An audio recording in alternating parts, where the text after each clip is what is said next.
Hello guys and gals, me Mudahar, and today we have some rather interesting news regarding Activision, ladies and gentlemen. Now, I know I've been talking about microtransactions, I mentioned the whole Shadow of War detailing, but it seems like microtransactions have like the weirdest trajectory of any kind of gaming trend I've ever seen now. I have sort of a theory about this. I mean, I guess companies have always wanted to do this. You remember the days of on-disc DLC with Capcom? That wasn't too terribly different from the whole microtransaction ordeal. Nowadays, I think because of how popular those free-to-play games have gotten on our cell phones,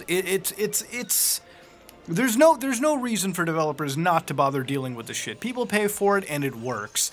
But the scary side about it is it really does work, ladies and gentlemen, and they're not going away for a long time. But I'm not here to talk about microtransactions not going away. I think it's stupid. I think you got to be high a little bit now at this point to think microtransactions are gone anywhere else in today's day and age. No.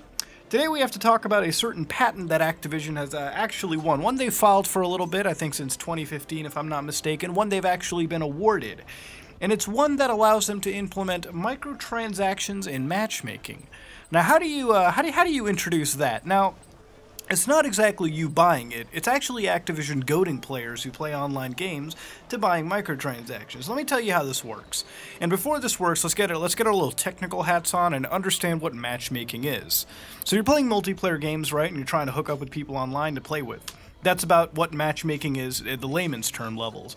But what goes into actually finding players to play against online, right? What happens when you click the Find Now button on your game? Well, it goes through a bunch of lists, it takes out the entire player pool on the internet, and it matches them based on various statistics.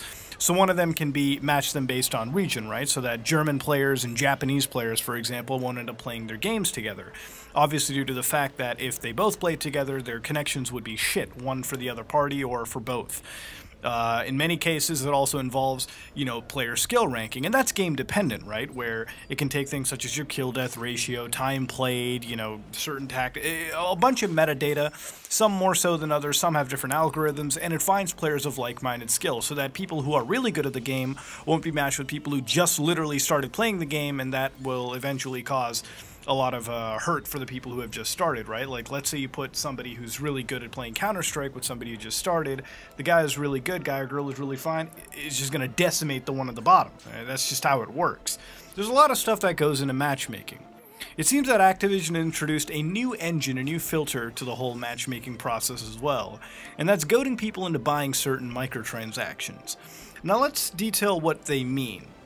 What it really essentially comes down to is, let's say, for example, there's a certain gun or a certain vehicle type or a certain microtransactionable goodie, whether it's performance changing or not.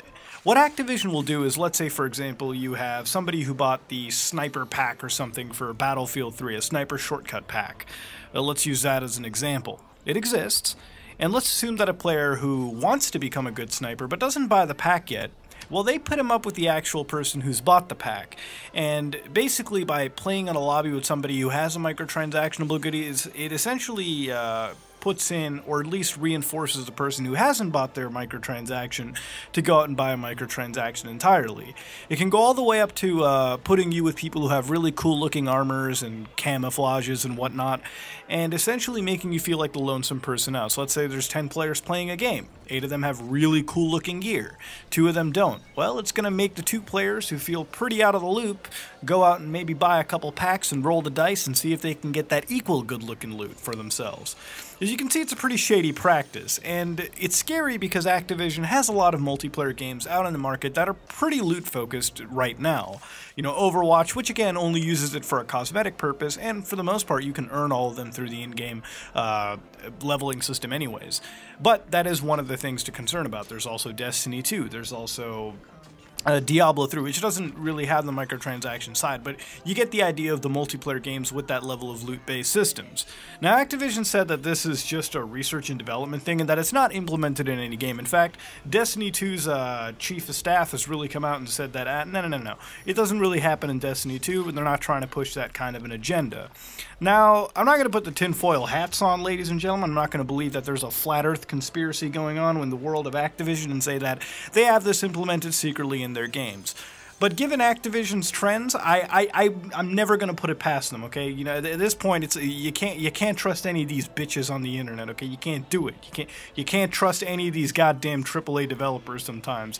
You know, with them hammering in loot boxes, you know, care packages, and now you got microtransaction engines being licensed. This is fairly new news, but it's news that is pretty damn scary.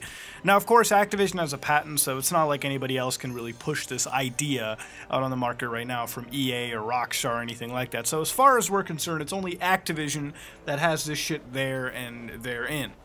Now, of course, Activision can say right now that currently games don't have it, but remember one thing.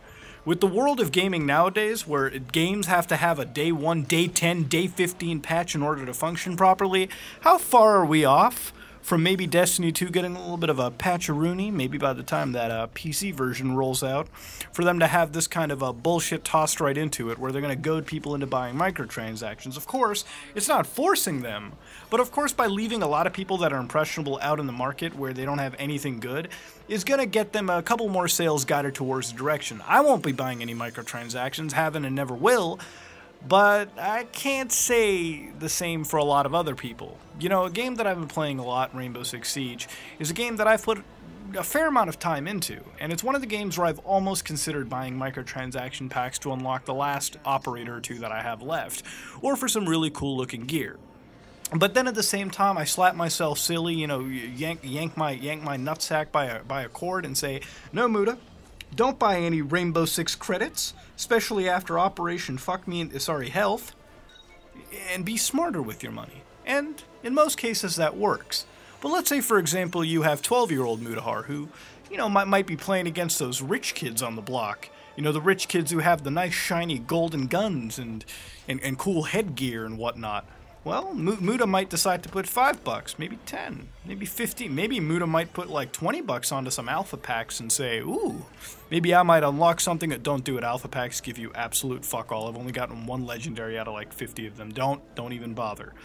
But regardless, you can see where this kind of where this kind of element is really pushing towards. Now, again, not meaning to get all conspiracy theorist on, just wanted to give you guys something new that's happening right now in the world of some of these multiplayer shooters. So whatever you play, it's all fine and dandy, but just watch out for some of them Activision shooters coming out. You know, watch out for that Call of Duty World War II, and let me know if you see yourself matched with a lot of dabbing space Nazis with multicolored MP40s. This is me, Mudahar, and if you like what you saw, please like, comment, and subscribe. Just like it if you dislike it. I am out.